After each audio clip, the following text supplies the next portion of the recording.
Hello friends, your most welcome in our YouTube channel Math Guru 99। आज के इस video में मैं आप लोगों को बताने जा रहा हूँ एन एपिटाफ चैप्टर, जो बहुत ही ज़्यादा इंटरेस्टिंग चैप्टर है। इसमें कवि के उस बेपनाह मोहब्बत के बारे में बताऊँगा जो कवि एक महिला से उसे वह किया करते थे। क्लियर? तो चलिए बताते हैं इसके बारे में। एन एपिटाफ का मतलब होता क्या, पहले जान लें। एपिटाफ क्या होता है? हम देखते हैं कभी कभी जब कोई मर जाता है ना, ठीक है, जब कोई मर जाता है तो मरने के बाद उसके वहाँ समाधि बना दिया जाता है और समाधि के ऊपर कुछ कुछ लिख देते हैं। ठीक है, कुछ कुछ लिख देते हैं तो उस पर लिखी हुई बातें होती हैं, उसको समाधि लेख कहा जाता है। ठीक है, या कब्र पर लिखी हुई बातें या समाधि पर लिखी हुई बातें, उसी को कहा जाता है एन एपिटाफ। समझ में आ गया? और उस एपिटाफ पर ही ये सब लाइन लिखा गया, 1 2 3 4 5 6 7, यानी कि 7 लाइन उस पर लिखा गया है। ये कब लिखा आपको बता रहा हूँ, शुरू से कहानी ध्यान दें। पहले इस बात को आप जान लीजिए, बहुत ही इंटरेस्टिंग चैप्टर है और आपको अच्छा लगे तो अपने मित्रों को और सभी जगह इसे शेयर करिए ताकि 12वीं क्लास के इंग्लिश वाले जो भी स्टूडेंट्स हैं उसको ज़्यादा से ज़्यादा इसका बेनिफिट मिल सके और इसका लाभ उठा सके। ठीक है, देखिए कहानी क्या है इसमें। इसका कहानी है आपका कि जो कवि है वाल्टर डिलामेयर, ठीक है, इसके जो कवि हैं, या ध्यान रखें, इसके जो कवि है वाल्टर डिलामेयर, वो एक महिला से प्यार करते थे। ठीक है, एक महिला से प्यार करते थे और इसलिए उसने उस प्यार का इजहार उस महिला से किया एक बार। तो हुआ क्या, उस महिला ने उसके प्यार को इनकार कर दिया, ठुकरा दिया। ठीक है, शायद उसके पास वो बहुत खूबसूरत थी, खूबसूरती के घमंड में उसके प्यार को ठुकरा दिया और अंततः वो महिला मर गई। और जब वो महिला मर गई तो उस महिला को यहीं दफनाया गया। ठीक है, एक जगह पर दफना दिया गया और वह इंग्लैंड की थी।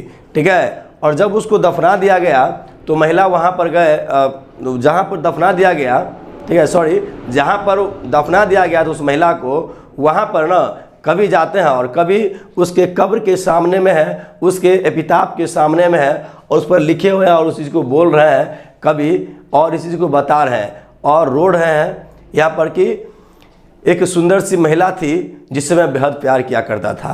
ठीक है, तो चलिए इसी के साथ मैं चैप्टर को स्टार्ट कर रहा हूँ। देखिए क्या कर रहे हैं। इसलिए उस सुंदरता के घमंड में उसके प्यार को ठुकराया था ना, तो देखिए उस सुंदरता के लिए यहाँ पर कहानी को दिया गया है। कितना गजब का लाइन सब है, वेरी वेरी इंटरेस्टिंग चैप्टर है ये। देखिए एन एपिटाफ, यानी कि कब्र पर लिखी हुई बातें या समाधि पर लिखी हुई बातें, ये चैप्टर का नाम है। लिखे हैं इसको वाल्टर डिलामेयर ने।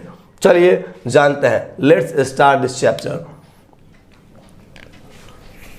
देखिए लिखा हुआ है, here lies a most beautiful lady. क्या लिखा हुआ है? देखिए यहाँ पर, here lies a most beautiful lady. यहाँ एक सुंदर सी महिला लेटी हुई है। लाइज माने लेटी हुई है, हालांकि झूठ बोलना भी होता है, लेकिन यहाँ पर लेटी हुई है, पड़ी हुई है। कहाँ पर? Here lies a most beautiful lady. और का प्रयोग क्या करें जी? देखिए आपको याद होगा सुपरलेटिव डिग्री होता है ना, तो उसमें द का प्रयोग करते हैं, द मोस्ट ब्यूटीफुल होता है, लेकिन यहाँ पर एक का प्रयोग, यानी कि शो कर रहे हैं यहाँ पर कवि कि एक ही थी, उससे ज़्यादा कोई खूबसूरत महिला कोई नहीं थी। याद रखें, तो here lies a most beautiful lady, यहाँ सबसे सुंदर महिला और सबसे खूबसूरत महिला पड़ी हुई है और लेटी हुई है। कहाँ पर? इस कब्र में, यानी कि सबसे ज़्यादा खूबसूरत और सबसे ज़्यादा सुंदर महिला है जो इस कब्र में पड़ी हुई है, लेटी हुई है, जिससे कभी जो है बहुत ज़्यादा प्यार मोहब्बत किया करते थे। क्लियर? ये समझ में आ गया? Here lies the most beautiful lady, कि यहाँ पर बहुत ही सुंदर महिला, बहुत ही खूबसूरत महिला लेटी हुई है और पड़ी हुई है।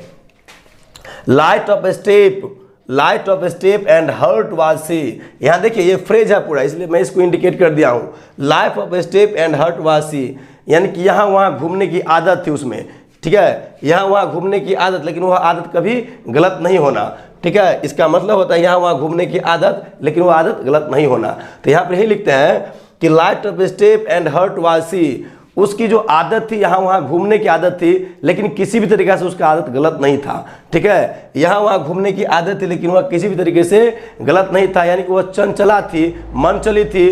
ठीक है, जहाँ चाहती थी वहाँ जाती थी, यानी कि चंचला थी, मन चली थी। ठीक है, जहाँ चाहती उधर जाती थी, यानी कि यहाँ वहाँ मत पूछो कहाँ कहाँ, सभी जगह वो जाती थी। क्लियर? यानी कि यहाँ वहाँ जहाँ तहाँ सब जगह वो जाती थी। यानी कि आप फिर से समझ लीजिए, here lies the most beautiful lady, यहाँ एक सुंदर सी महिला पड़ी हुई है, एक खूबसूरत सी महिला लेटी हुई है, और light of step and heart was she, और जिसे यहाँ वहाँ घूमने की आदत है जो कभी गलत नहीं थी। यहाँ देखिए अब कभी कहते हैं उसके बाद आई थिंक, मैं सोचता हूँ, कभी कहते हैं कि आई थिंक, मैं सोचता हूँ she was the most beautiful lady. अब ये तक यहाँ पर सुपरलेटिव डिग्री का प्रयोग कर the most beautiful lady, clear कर रहा है। आई थिंक, मैं सोचता हूँ कि, यानी कवि के नज़रों में कवि सोचते हैं, कवि के विचारों के माध्यम से कहते हैं कि आई थिंक, कवि कहते हैं वाटरला मेरे से आप कह रहे हैं कि आई think she was the most beautiful lady, कि जो महिला थी वो सबसे सुंदर महिला थी। She was the most beautiful lady, यानी उससे ज़्यादा खूबसूरत महिला कोई नहीं थी, उससे वैसे सुंदर महिला कोई थी ही नहीं उसके नज़रों में, ठीक है। तो आई think she was the most beautiful lady, उससे अधिक सुंदर महिला कोई नहीं थी। दैट कि ईवर, कभी, was in the west country, यानी कि उसके पश्चिमी देशों में उससे अधिक सुंदर महिला थी ही नहीं कभी कोई। यानी कि समझ में आ गया ना जी, कभी इतना बेपनाह मोहब्बत उससे करते थे कि उनके सिवा दूसरा कोई सुंदर नजर ही नहीं आते थे, यानी कि उनको सबसे ज़्यादा सुंदर मानते थे। यानी पूरा पश्चिमी देश में पूरा महिला से अत्यधिक सुंदर उस महिला को मानते थे। ध्यान देना जी, कभी कहते कि आई थिंक, मैं सोचता हूँ she was the most beautiful lady, वह सबसे खूबसूरत सबसे सुंदर महिला थी। दैट की ever was in the west country, कि पश्चिमी देश में इतनी सुंदर महिला होगी जितनी सुंदर वो महिला थी। यानी कि ऐसे होता ही है, जिससे अगर प्यार आपको हो जाता है ना तो आपको सारे सुंदरता सारी चीज़ उसी में नजर आता है, किसी में नजर एवे नहीं करता है, हर चीज़ आपको उसी में नजर आएगा, इसलिए ऐसा होता है। देखिएगा इधर भी कभी नजर आता ही है, ठीक है ना जी, टेंशन लेने की बात कोई नहीं, ऐसा होता है। और आगे दिया है बट, समझा गया, बट ब्यूटी वैनिसेज। अब ध्यान दे यहाँ पर इस लाइन को ध्यान देना, आई think she was the most beautiful lady, मैं सोचता हूँ कि वो सबसे खूबसूरत और सबसे सुंदर महिला थी। दैट की ever was in the west country, कि शायद ही कभी उस पश्चिमी देश में इतनी सुंदर महिला होगी, इतनी सुंदर महिला थी, ठीक है, इतनी सुंदर महिला कोई नहीं थी। यानी कि अब जानते हैं कि सुंदर, यानी कि जो कवि है उसकी सुंदरता का बखान कर रहे हैं अपने बातों से, अपनी सुंदरता, उसकी सुंदरता को पूरा वर्णन कर रहे हैं। लेकिन वास्तविकता में जो है कभी ये भी बताना चाहते हैं किसी की सुंदरता कभी टिक नहीं पाती है। यानी कहने का अर्थ ये है कि जिस सुंदरता का घमंड था उसे, उस सुंदरता के लिए उस कवि के बातों को ठोकर मार दिया था, कवि के प्यार को ठुकरा दिए थे। लेकिन आज वही सुंदरता कहाँ लेटे हुए, इतनी सुंदर महिला थी लेकिन उसकी सुंदरता घमंड ने उसको ठुकरा दिया कवि को, और बाद में देखिए जब मर गई तो मिट्टी में मिल गई है और दफन हो चुकी है और यहाँ लेटी हुई है। इसलिए उसकी सुंदरता का वर्णन कर रहे हैं कवि, और बहुत बढ़िया से वर्णन कर रहे हैं क्योंकि उससे वह बेपनाह मोहब्बत करते थे, बहुत ही ज़्यादा एकदम हार्टली प्यार करते थे, वो दिल से प्यार करते थे। इसलिए यहाँ पर उस चीज़ को क्लियर कर रहे हैं, हम लोग को बता रहे हैं। और ये भी बता रहे हैं कि आई थिंक, कभी क्या कर, I think she was the most beautiful lady, she was the most beautiful lady that ever was in the west country, वो इतनी सुंदर महिला थी कि शायद ही कभी पश्चिमी देश में इतनी सुंदर महिला थी कभी कोई।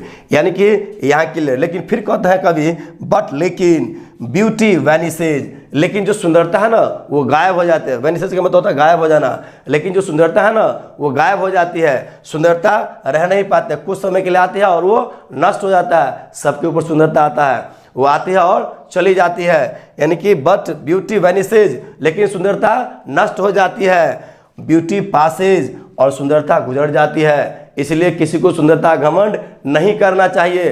अक्सर देखिएगा कि लड़कियों की बेसी सुंदरता पर घमंड है, इसलिए उसको बेसी सचेत होना चाहिए, उसको बेसी सुंदरता पर घमंड रहता है, इसलिए 4-4 बार फेयर लवली मारेगी चेहरे पर चमकने के लिए, हमेशा 4-4 बार क्रीम को लगाएगी, देखिएगा, ठीक है ना।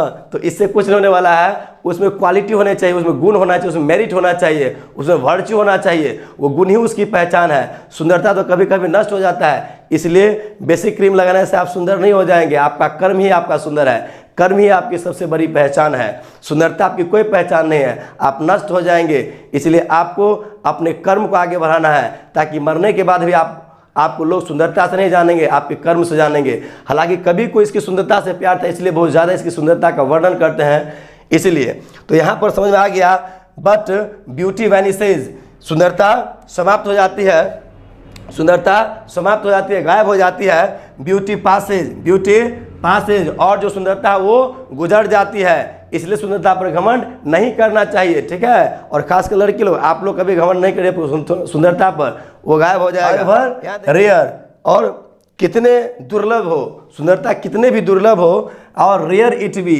सुंदरता कितने भी दुर्लभ हो लेकिन उसको एक दिन चले ही जाना है। यहाँ ध्यान दे, how ever rare it to be, सुंदर चाहे ये कितने भी रेयर हो, यानी कितने भी दुर्लभ, रेयर माने दुर्लभ होता है, यह कितने भी दुर्लभ हो, चाहे यद्यपि दुर्लभता चली ही जाती है, कितने भी दुर्लभ हो, दुर्लभता क्या होता है, वो चल ही जाती है। कितने भी सुंदरता हो तो वो चल ही जाती है, वो टिकने के लिए नहीं आती है, कुछ समय के लिए रहेगी, उसके बाद वो चली जाएगी। इसलिए सुंदरता पर हम लोगों को घमंड नहीं करना चाहिए। हम लोगों के पास एक गुण होना चाहिए, अपने काम का गुण होना चाहिए, जिसका मेरा पहचान होना चाहिए, जिससे, ठीक है, वो गुण ही मेरा सबसे बड़ा पहचान है। तो कभी यही कहते हैं कि सुंदरता पर घमंड नहीं करना चाहिए, हमें अपने कर्म पर विश्वास करना चाहिए और कर्म को आगे बढ़ाना चाहिए, क्योंकि मेरा जो पहचान है वो कर्म है। और कभी लास्ट में कहते हैं कि आज मैं हूँ इसलिए मैं आपको याद करता हूँ, आपकी सुंदरता को याद करता हूँ, क्योंकि मुझे आपकी सुंदरता से प्यार था। लेकिन कभी यहाँ पर क्या कहते हैं और भी चीज़ दर्शा, देखिए ये तो समझ में आ गया ना जी।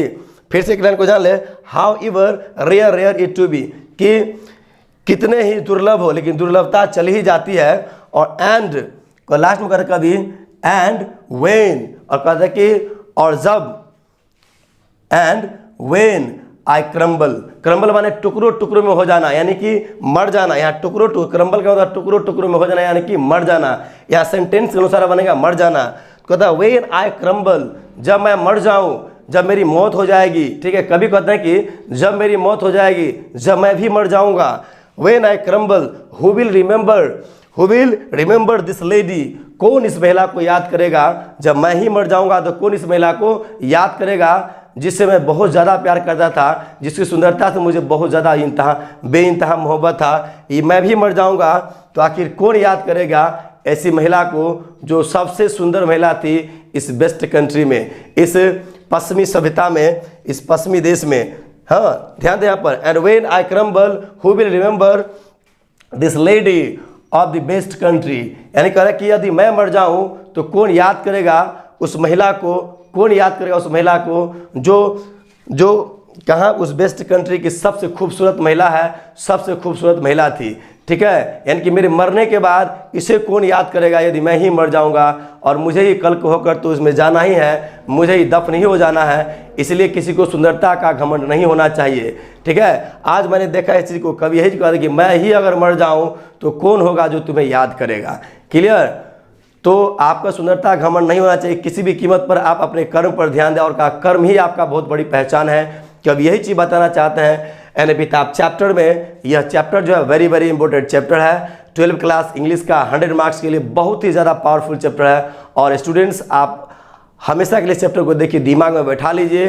कभी भी किसी सुंदरता से आपको प्यार नहीं होना चाहिए, आपका अपने काम से प्यार होना चाहिए। मैं एक चीज़ बताने जा रहा हूँ आपको, जो हर चीज़ सुंदर है वो हमेशा, जो हर चीज़ सुंदर दिखता है वो हमेशा सुंदरता नहीं होता है, लेकिन अच्छे काम हमेशा सुंदर ही होते हैं, ठीक है। अच्छे काम हमेशा सुंदर ही होते हैं। इसलिए सुंदरता के पीछे मत भागिए और अपने काम पर ध्यान दीजिए और काम में रहिए। कल होकर आपकी सुंदरता कोई तारीफ नहीं करेगा, और कल होकर के आपके हमेशा काम का तारीफ करेंगे। आप मर जाएंगे और आपके काम का ही तारीफ करेंगे। याद रहे, हम भी मर जाएंगे, मेरे द्वारा किए गए काम के लेकर के ही मुझे क्या करेंगे, याद करेंगे लोग। इसलिए मैं कहूँगा इस चैप्टर के अनुसार जितने भी चीज़ बताया वो सारे बातें कभी वाटर मेयर कहते थे, और ये बहुत ही बढ़िया बात कहते हैं, कहीं भी डाउट नहीं है जिसको काट सकता है एक सेंटेंस को।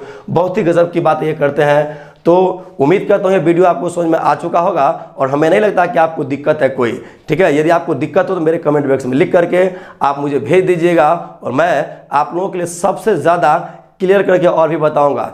एकदम वर्ड्स को मैं क्लियर करके बताता हूँ, आपको दिक्कत नहीं होना चाहिए, ठीक है। तो कर्म ही आपका पूजा है। याद रखिए, कर्म को आगे बढ़ाना भी है, कर्म से पीछे नहीं हटना है। तो okay, bye bye, thank you very much.